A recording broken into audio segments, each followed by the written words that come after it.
16장 1절로 21절까지입니다. 출애굽기 16장 1절로 21절까지 말씀 한 절씩 말씀을 교독합니다.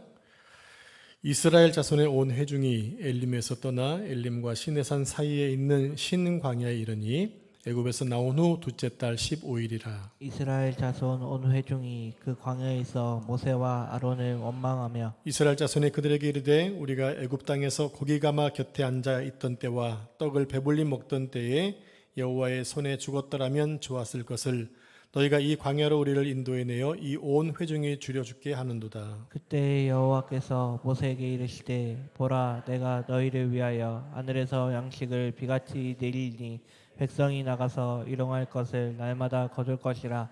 이같이 하여 그들이 내 율법을 준행하나 아니하나 내가 시험하리라. 여섯째 날에는 그들이 그 거둔 것을 준비할지니 날마다 거두던 것에 갑절이 되리라. 모세와 아론이 온 이스라엘 자손에게 이르되 저녁이 되면 너희가 여호와께서 너희 애굽을 아침에는 너희가 여호와의 영광을 보리니 이는 여호와께서 너희가 자기를 향하여 원망함을 들으셨음이라. 우리가 누구이기에 너희가 우리에게 대하여 원망하느냐. 모세가 또 이르되 여호와께서 저녁에는 너희에게 고기를 부리시고 아침에는 떡으로 배부리시니 이는 여호와께서 자기를 향하여 너희가 원망하는 그 말을 들렸음이라. 우리가 누구냐 너희의 원망은 우리를 향하여 함이 아니요 여호와를 향하여 함이로다. 모세가 또 아론에게 이르되 이스라엘 자손의 온 회중에게 말하기를 여호와께 가까이 나아오라. 여호와께서 너희의 원망함을 들으셨느니라 하라. 아론이 이스라엘 자손의 온 회중에게 말하매 그들이 광야를 바라보니 여호와의 영광이 구름 속에 나타나더라. 여호와께서 모세에게 말씀하여 이르시되 내가 이스라엘 자손의 원망함을 들었노라.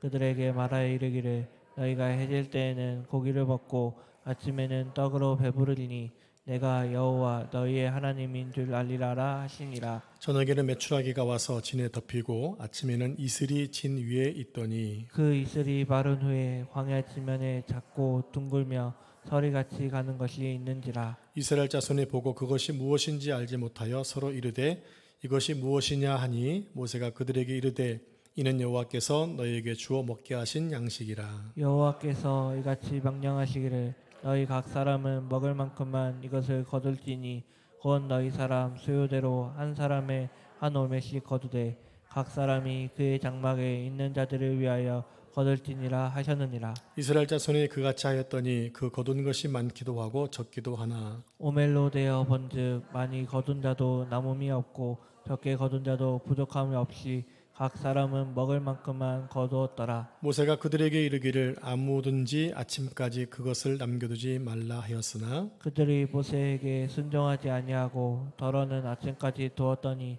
벌레가 생기고 냄새가 난지라. 모세가 그들에게 노하니라. 21절 같이 읽습니다. 우리가 아침마다 각 사람은 먹을 만큼만 거두었고 햇볕이 뜨겁게 쬐면 그것이 쓰러졌더라. 아멘. 이 말씀은 살아계신 하나님의 말씀입니다.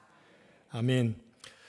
네, 출애굽한 이스라엘 백성들은 마라의 쓴물을 지나 엘림이라는 오아시스에서 편하게 안식을 취하고 있습니다.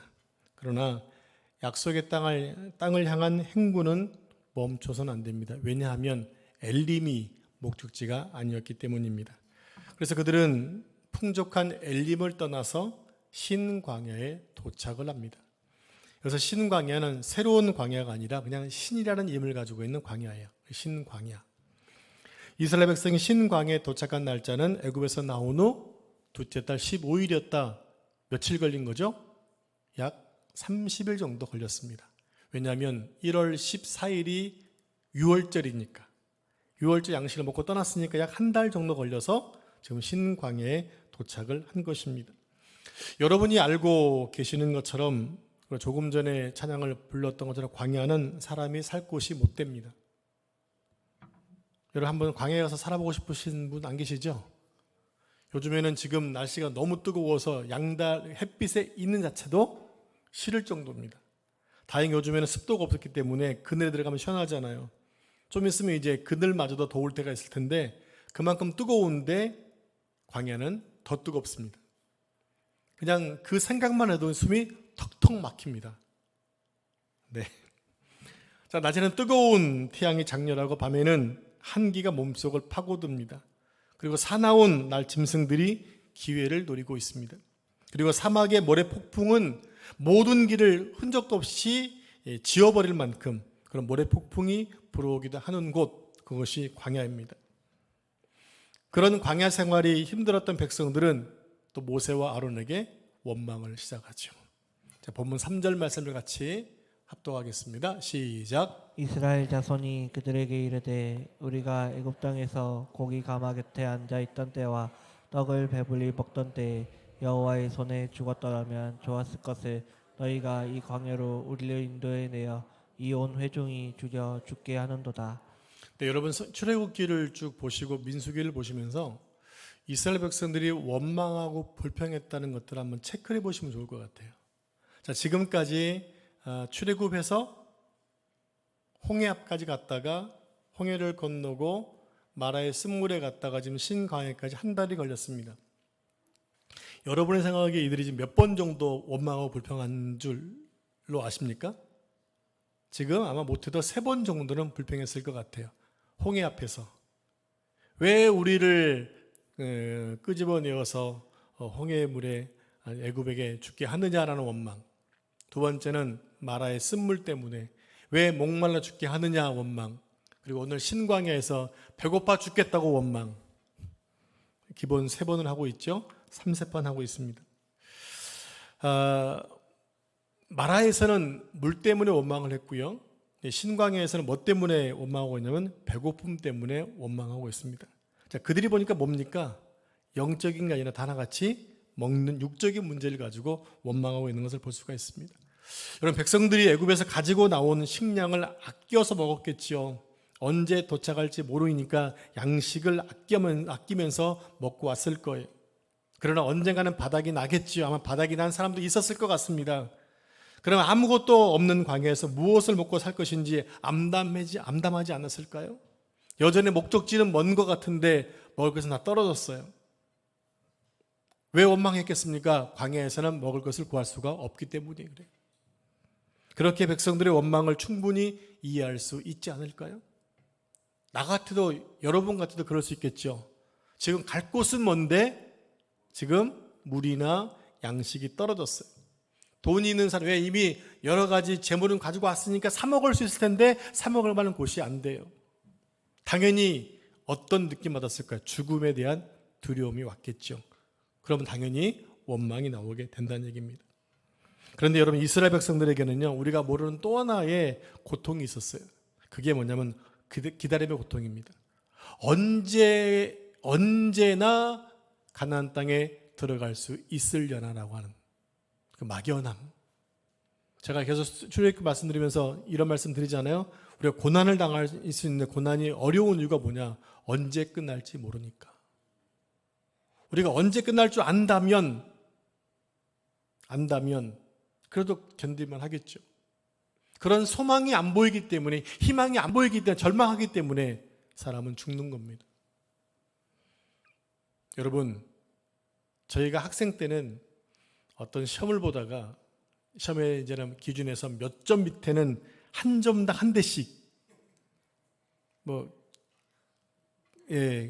거의 박민영 집사님 그때 그런 때 있으신가요? 그 연배면 80년대 집사님이 몇 년생이신지 모르겠네. 하여간 80년대 시대는 모르고 70년대 우리 노순희 권사님은 그런 적 있죠. 70년대까지는 가능했던 것 같습니다. 어느 성적에 기준점이 있는데 거기서 몇 점 모자라면 그 모자란 만큼 대걸레짜리로 엉덩이 맞았던 적이 있었어요. 그러면 제가 만약에 80점에서 10점이 모자랐다. 그럼 몇 대 맞아야 되죠? 10대 맞을 수 있을까요? 없을까요? 맞을 수 있죠. 숫자 세는 거죠. 9대 남았네. 8대 남았네. 한 대만 더 맞겠죠. 근데 몇 대까지 때릴 줄 몰라. 그러면 어떻게 할까요? 안 맞으려고 막 그냥 발악을 하는 거죠. 혹시나 또 긍휼을 입어가지고 피해갈지 모르기 때문에. 바로 그런 겁니다. 비유가 맞을지 모르겠지만 그렇게 광야에서 있는 생활이 힘들었고 언제 도착할지 모르니까 그런 두려움과 염려가 있을 수밖에 없었고, 그런 것이 있으면 당연히 불평이 나올 수밖에 없는 겁니다. 그래서 그들은 어떻게든지 간에 빨리 목적지에 도착해서 고단한 행군을 끝내고 싶었을 것입니다. 그런데 그들의 광야 생활은 끝이 없어 보인 거예요. 그래서 백성들은 여호와의 손에, 누구 손에요? 여호와의 손에 죽었더라면 좋았을 것을. 이 얘기가 단순한 것 같지만 아주 무서운 이야기예요. 그들은 하나님을 지금 오해하고 있어요. 여러분, 하나님의 손은 어떤 손입니까? 애굽에서 고통당하는 백성들을 살린 손이잖아요. 애굽의 신들을 물리치고 백성들을 살린 손이 여호와의 손 아니에요? 근데 그 손에 죽기를 원한다고 얘기하고 있어요. 그 손에 죽었으면 좋았을 것을 얘기하고 있다는 얘기입니다. 우리를 애굽에서 죽게 내버려 두지 않냐고 왜 데리고 나와서 여기서 죽게 하는가 원망하고 있는 거예요. 하나님을 향한 비난의 원망을 하고 있습니다. 하나님에게 직접 원망하고 비난하기 뭐하니까 그냥 만만한 모세와 아론에게 이 얘기를 하고 있는 거예요. 이스라엘 백성들 내뱉은 원망의 말을 한번 들어보시기 바랍니다. 3절에 보니까 애굽 땅에 있을 때 고기 가마 곁에 있었던 때, 그리고 떡을 배불리 먹었을 때. 여러분, 이거 거짓말이에요. 여러분, 백성들의 말처럼 그들이 애굽에 있을 때 고기 가마 곁에 앉아 있거나 떡을 배불리 먹었을까요? 그렇지 않았어요. 그들은 노예였거든요. 여러분, 노예라는 것은요, 사람 취급이 아예 못 받는 거예요. 그냥 주인의 재산 목록일 뿐입니다. 여러분, 이 노예를 얘기할 때 가장 비극적으로 표현한 게 뭐냐면 이거예요. 두 발 달려 말하는 짐승. 이게 그 당시 사람의 노예에 대한 취급이었어요. 두 발로 걸어. 보통 짐승은 몇 발로 걷죠? 네 발로 걷는데, 두 발로 걷는데 뭘 해요? 말을 해요. 통하긴 한다니. 그렇지만 그들은 뭐예요? 그냥 짐승이었단 말이에요. 이런 취급 받았던 것이 그 당시 노예였단 말이에요. 그들에게 어떻게 고기 가마 옆에서 고기를 먹을 것이고 떡을 배불리 먹었겠어요? 그러니까 지금 백성들은 과거를 미화해서 부풀리고 지금의 상태와 비교하면서 원망하고 비난하고 있었다는 얘기입니다. 물론 이스라엘 백성들 가운데서도 몇 명 정도는 고기 가마 곁에서 고기를 먹을 수 있어요. 어떤 사람일까요? 우리나라가 일제 강점기 있을 때 편안하게 살았던 사람도 있었잖아요. 친일파들. 그래서 자기의 신분과 민족성은 버리고 일제의 앞잡이가 되어서 자신의 백성들 괴롭혔던 사람들, 그 사람들 나름대로 웬만큼 살았잖아요. 왜 이스라엘 백성들도 애굽에 있을 때 그런 사람이 있을 수 있다는 얘기죠. 즉 말이 통해야 되니까 그들을 세워서 중간 역할을 했고 중간 관리자 역할을 통해서 그때 관리했던 사람들은 나름대로 일반 백성들보다는 좀 더 나은 삶을 살았을 수 있다는 얘기입니다. 아마도 그 사람들 중심으로 인해서 이스라엘 백성들은 선동해서 모세를 괴롭혔을지도 모른다는 겁니다.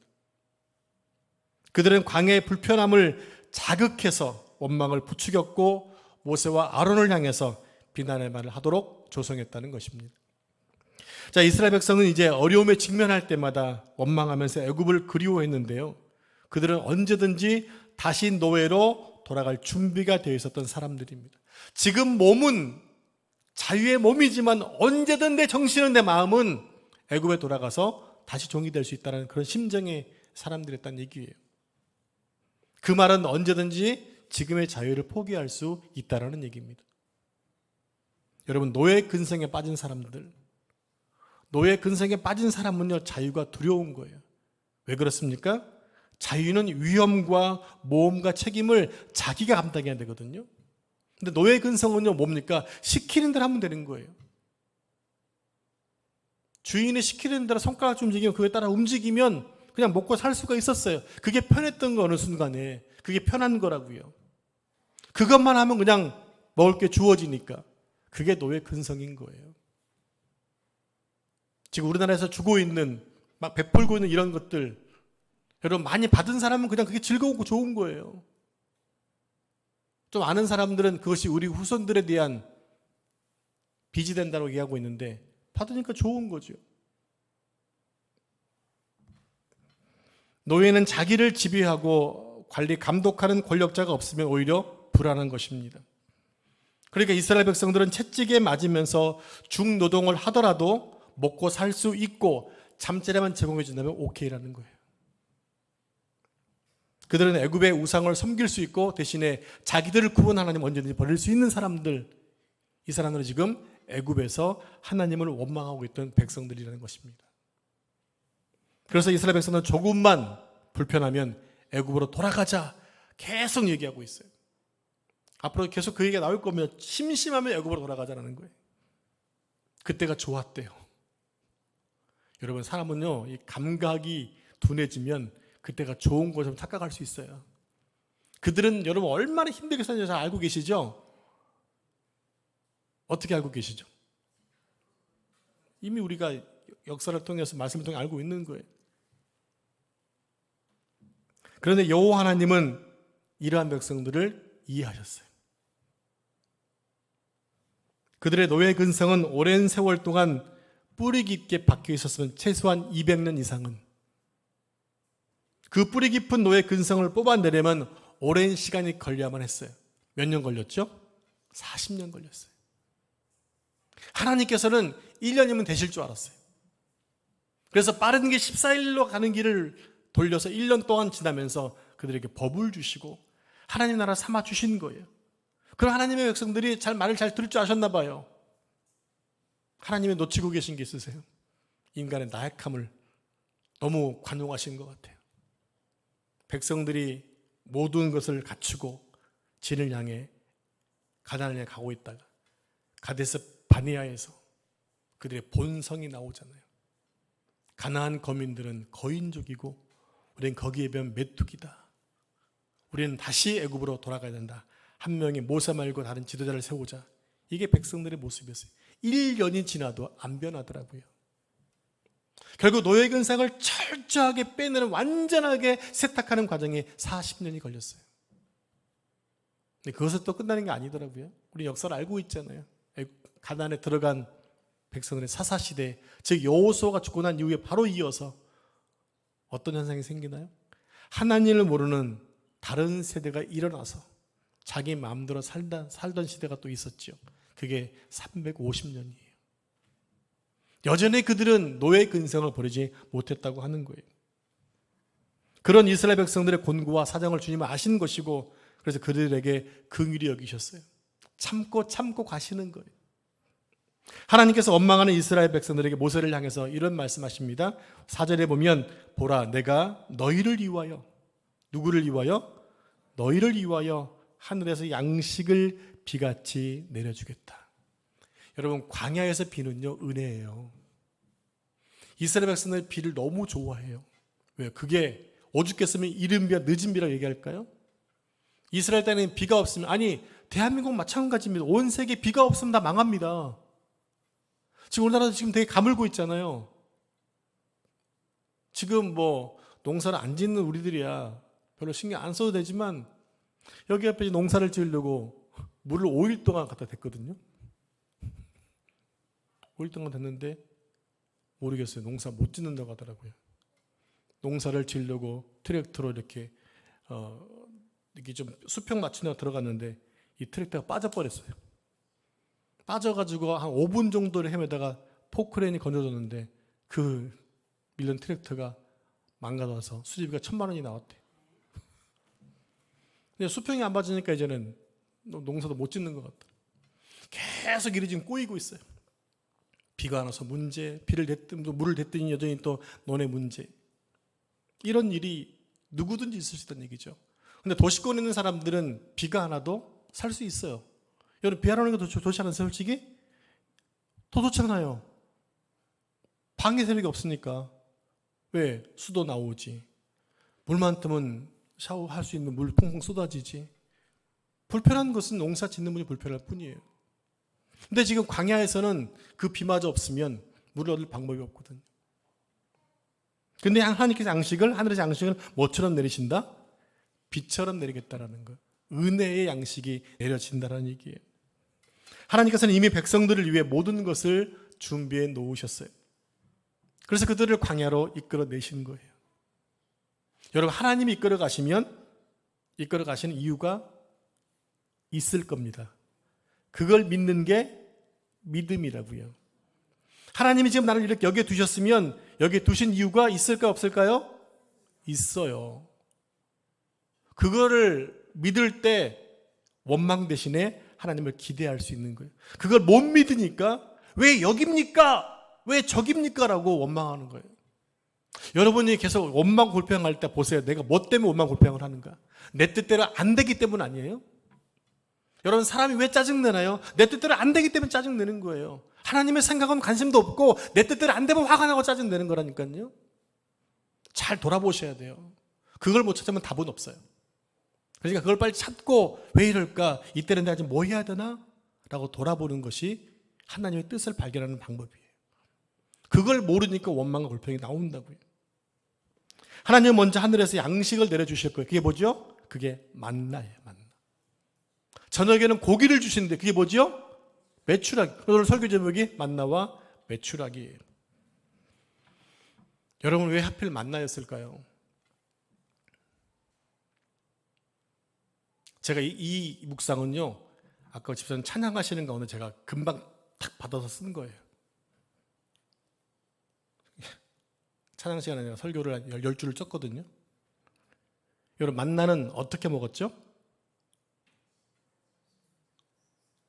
만나는 기름에 튀겨 먹었어요. 또 쌀만 먹었어요. 여기에 뭐가 있죠? 여러분, 쌀은 그냥 먹을 수 있나요? 쌀은 물로 씻어야 돼요. 만약 하나님이 물로 씻어서 주는 거였다면 백성들은 먹을 수 있을까 없을까요? 한두 끼는 먹겠죠. 근데 강에는 물이 없잖아요. 물이 없는데 양식 줘봐서 물로 씻어 먹는다면 그게 필요해요, 안 필요해요? 즉각 먹을 수 있는 양식이 필요했다라는 거예요. 이해가 되시나요? 물로 씻지 않아도 되는 것. 갑자기 이게 딱 깨달아지는 거예요. 그래서 그냥 그것을 하러 갔다가 튀겨서 먹을 수 있어요. 왜냐면은 여러분, 이렇게 여기는 이제 끈적끈적 뭉칠 수 있는 거거든요. 당분이 있었기 때문에. 그리고 여기는 또 소량의 염분이 섞여 있어요. 백성들이 그것만 먹어도 영양실조에 걸리지 않을 만큼의 그 모든 영양분이 들어있던 것이 바로 만나였어요. 하나님이 다 알고 계신 거죠. 하나님이 그것을 뭐 하신 거예요? 이스라엘 백성들에게 가장 좋은 것을 주신 거예요. 여러분, 여행을 갈 때 많은 걸 쌓고 가면 불편하잖아요. 근데 백성들은 그러지 않아도 돼요. 가면 주시니까. 그냥 가서 내 수고로 만들어 먹기만 하면 되는 거예요. 하나님이 그렇게 해주셨다고요. 근데 그 뜻대로 안 된다고 사람들은 원망하죠. 나중에 시간이 한참 지난 다음에 만나에 대해서 이렇게 평가하잖아요. 하찮은 음식, 지겨운 음식으로 평가한단 말이에요. 은혜를 뭐로 받는 거예요? 역시 여러분들 그 하나님의 은혜를 그렇게 받고 있지 않으십니까? 자, 13절에 보면 하나님의 말씀대로 먹을 것들 하늘에서 떨어지기 시작합니다. 저녁에는 메추라기가 때가 날아와서 등에 떨어집니다. 여러분, 새가 떨어지면 잡으면 힘들 거 아니에요. 근데 잡혀지는 거예요. 제가 며칠 또 엊그저께인가 봤는데 길을 가는데 이만한 지렁이들이 많이 나와서 죽었어요. 그런 사이클이 있나 봐요.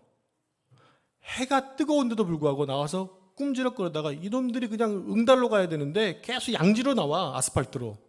좀 가다가 죽는 거죠. 근데 그것이 그런 사이클이 있는 것처럼 메추라기에도 그럴 사이클이 있을 수 있었다는 얘기예요. 그래서 떨어졌는데 그냥 못 낳는 거야. 못 도망가는 거야. 여러분, 만약에 새 한 마리 잡다가 뛰다 보면 뭐 어떻게 하겠습니까? 200만 명이. 근데 딱 잡기에 편하게 떨어지는 거야. 이게 기술 아니겠습니까? 이게 하나님의 기술. 그래서 메추라기를 먹었다는 얘기입니다. 근데 이 만나는요, 이슬처럼 내려서 밤에 내린 것이 이슬처럼. 여러분, 이슬도 광야에서는 큰 축복입니다. 이슬처럼 내려서 이렇게 쌓여지는 거예요. 그래서 이렇게 모아가지고 그래서 만들어 먹었죠. 백성들이 그걸 보고 신기해서 이게 뭐지? 이게 뭐야? 만나가 그 뜻이에요. 이게 뭐지? 이게 만나의 뜻이라고요. 히브리어로 만후가 나중에 만나라는 말이 나오게 된 것입니다. 여러분, 모세가 대답합니다. 그 모든 것을 하나님께서 너에게 주셨다라고 말씀하세요. 자, 15절 말씀을 같이 합독하겠습니다. 시작. 이스라엘 자손이 보고 그것이 무엇인지 알지 못하여 서로 이르되 이것이 무엇이냐 하니 모세가 그들에게 이르되 이는 여호와께서 너희에게 주어 먹게 하신 양식이라. 아멘. 하나님은 만나를 주시기 전에 지켜야 할 항목을 규정을 주십니다. 매일 아침마다 매일매일 아침마다 먹을 것을 먹을 만큼만 거두어라. 그러니까 모든 사람이 다 나가는 것이 아니라 대표가 나갔겠죠. 대표가 나가서 우리 식구에 맞는 만큼만 만나를 거두었습니다. 한 가지 조건이 있습니다. 절대 남기면 안 되었습니다. 얼마큼만 거두라는 얘기예요? 그날 양식만. 왜? 내일은 또 내일 줄 거니까. 여러분, 이게 매우 중요한 진리예요. 여러분, 이스라엘 백성들 가운데 많은 사람들이 모세가 열받았던 이유가 뭐냐면 남겨서 썩어서 버린 사람이 많았거든요. 왜 그랬을 것 같아요? 왜 그랬을 것 같아요? 뭐라고 하긴 하시는데 제가 요즘 귀가 이명이 있는지 잘 안 들려요. 장로님이 대표로 네, 내일 안 내리면 어떡하지? 이거예요. 하나님 왜? 경험한 바가 없잖아요. 오늘 첫 만나가 내일 만나가 내리면 그 말씀대로 따라가야 되는데 대부분 많은 사람, 이렇게 불평하고 원망했던 사람들이 아마 수많은 사람들이 많이 거뒀을 거예요. 왜? 내일 안 내리면 안 되니까. 근데 내일 아침에 이미 보관한 사람은 내일 아침에 일찍 나갔을까 안 나갔을까요? 안 나갔겠죠. 왜? 내가 모아놓은 게 있으니까. 근데 열어본 순간 벌레가 나고 썩어서 먹을 수가 없었다. 근데 모세가 이것이 한두 명이 아니었던 것을 아는 것 같아요. 수많은 사람들이 그랬을 거예요. 여러분 같으면 어떻게 하셨을 것 같아요? 쉽게 말 못하겠죠. 믿음이 없는 자들이요, 믿음을 가지시기 바랍니다. 하나님 말씀하시면 믿음을 가지시기 바랍니다. 의사 말은 듣는데 목사 말은 안 듣잖아요. 회개하시기 바랍니다. 네, 내일 만약 만나가 안 되면 어떡하지? 우리는 늘 그런 생각이 있어요. 아마 이 문제는 첫째 날이었던 것 같아요. 그래서 경험했던 사람들은 이제 내일 오늘만큼만 모으겠죠. 그만큼 수고도 덜겠죠. 그러나 중요한 게 보면 토요일 날에는 이틀째 거두는 거예요. 이것도 기적이에요. 아니, 남겨서 내일 먹으려면 썩었던 것이 안식일에는 똑같더라는 거예요. 누가 하시는 것입니까? 하나님이 하신 거란 얘기입니다. 그러니까 우리가 하나님 말씀을 액면 그대로 믿을 수 있으면 우리는 하나님의 공급으로 충분하게 살 수 있다는 얘기예요. 근데 그것을 못 믿으니까 밑전을 챙겨가는 거죠. 제가 똑같이 그랬거든요. 2016년도에 이제 선교를 나갈 때 이제 선교에 맞는 비용을 다 내고 아침에 딱 줍니다. 3일 나가면 3일 내 먹을 딱 식대를 줘요. 그리고 교통비 주고 그다음에 숙소비를 줍니다. 그러면 그것이 만약에 10달러라 했다는 얘기예요. 그러면 내가 또 나름대로 10달러 또 챙겨갑니다. 무슨 돈으로? 사비로. 만약에 지금 2달러의 음식으로 해결될 수가 없어. 거기서 주는 건 겨우 그냥 빵 한 조각 정도밖에 안 주거든요. 웬만하면 들어가서 이렇게 그 가택에 들어가서 복음을 전하면 다 해결되기 때문에 그러라고 준 건데 안 될 수도 있잖아요. 그러니까 혹시나 길거리에서 살까봐 자기의 포켓에 돈을 챙겨갔던 제가 그랬습니다. 전혀 양심의 가치가 없었습니다. 근데 지금 생각하니까 너무 부끄럽더라고요. 똑같은 거니까. 하나님은 일용할 양식을 주시고 사람은 일용할 양식을 얻기 위해서 시간과 노력을 들여야 됩니다. 이것이 하나님 나라의 법칙이에요.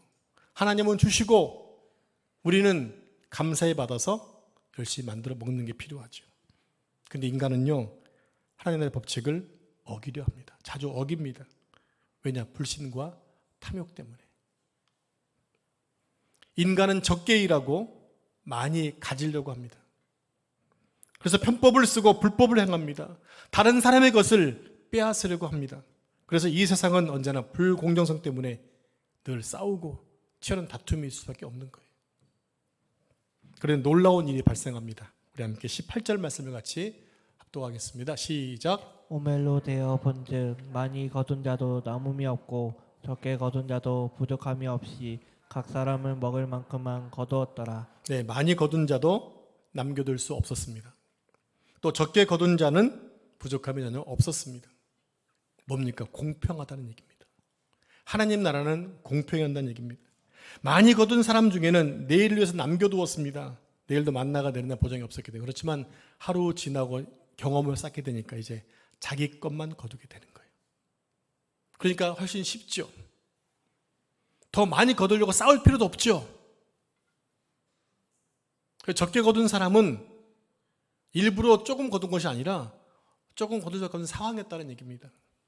내가 몸이 약한다라든지 그런 사람은 불편하니까 많이 거둘 수가 없었겠죠. 그런데도 불구하고 모자람이 없었다라는 거예요.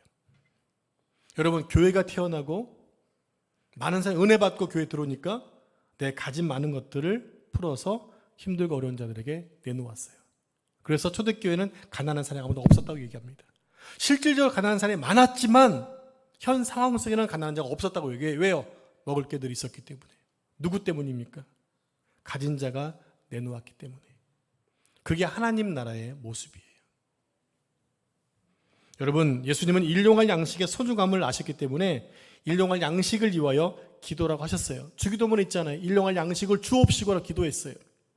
하지만 그 보물을 땅에 쌓아두지 말라고 말씀하셨습니다. 도리어 그 보물을 어디에 쌓으라? 하늘에 쌓으라. 땅에는 도둑과 동록이 있지만 하늘나라에는 없다. 하늘에 쌓으라. 예수님은 소유하는 것을 금하지 않으셨습니다. 성경에서는 미래를 위해 저축하는 것 말리지 않습니다. 도리어 개미가 여름에 성실하게 일해서 겨울에 먹을 양식을 저장해 두는 것처럼 그게 지혜로운 방법이라고 말씀합니다. 그렇습니다. 우리는 재산을 가질 수 있고 미래를 위해 저축하고 누릴 수 있습니다. 그렇다면 예수님이 말씀하신 보물을 하늘에 쌓으라는 말은 무슨 말일까요? 물질을 이기적으로 자기만을 위해 쌓지 말라는 거예요.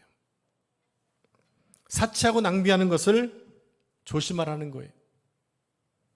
다른 사람의 필요에는 전혀 관심이 없이 살지 말라는 거예요. 몸과 마음에 관심이 온통 땅의 것에만 있지 말라는 거예요. 탐욕에 물들어 있는 삶, 이러한 것들이 보물을 땅에 쌓아두는 것이라고 말씀하고 계세요.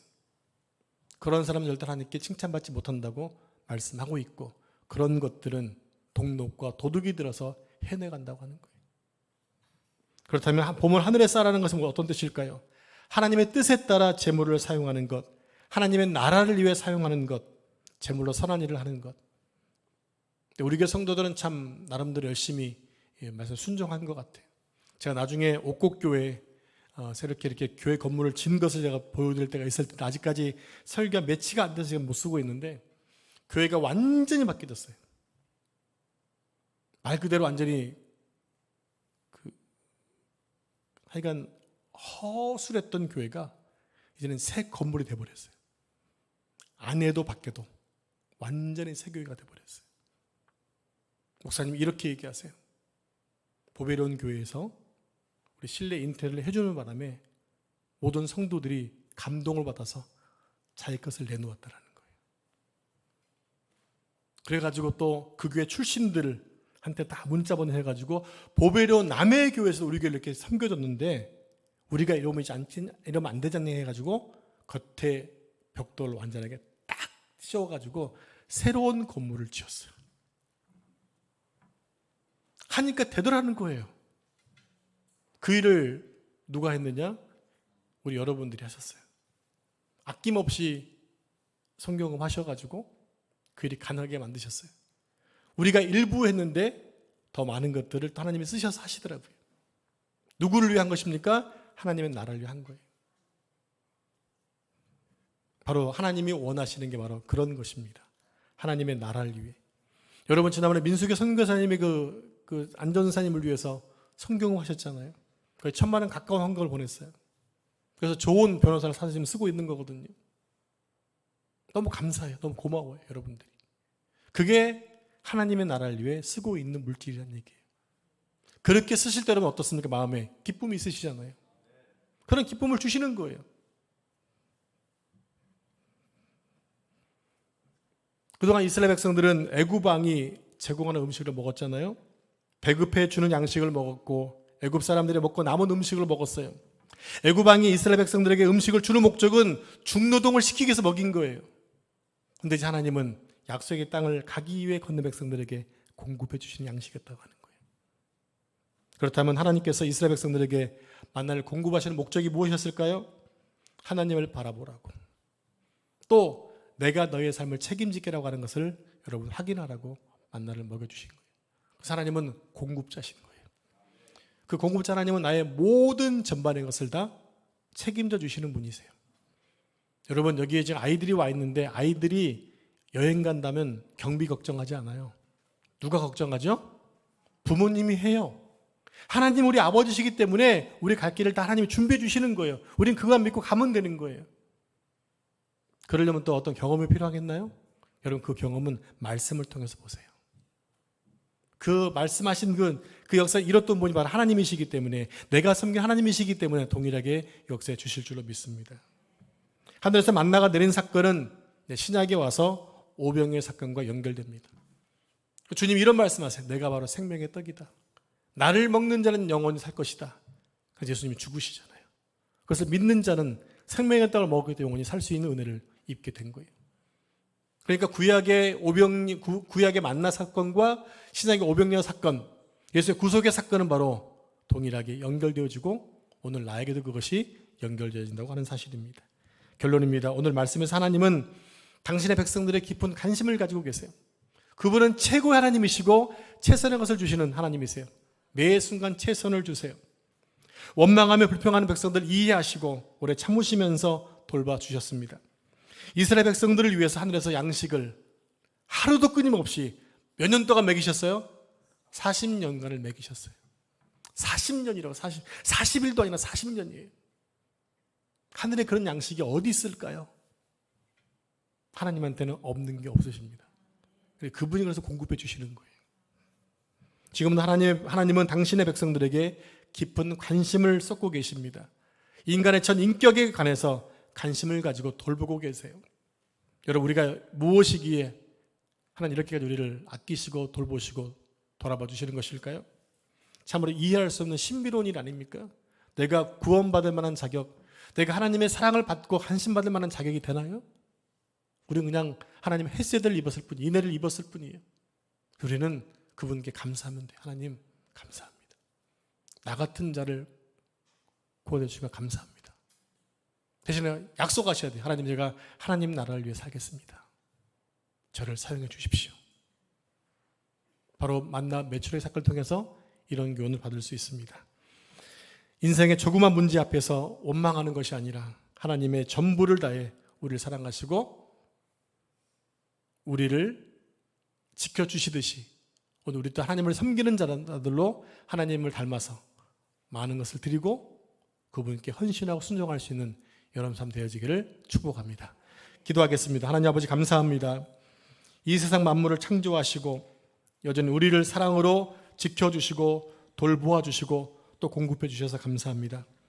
주님, 우리가 무엇이간 이토록 저희를 사랑하시는지요. 주님 감사합니다.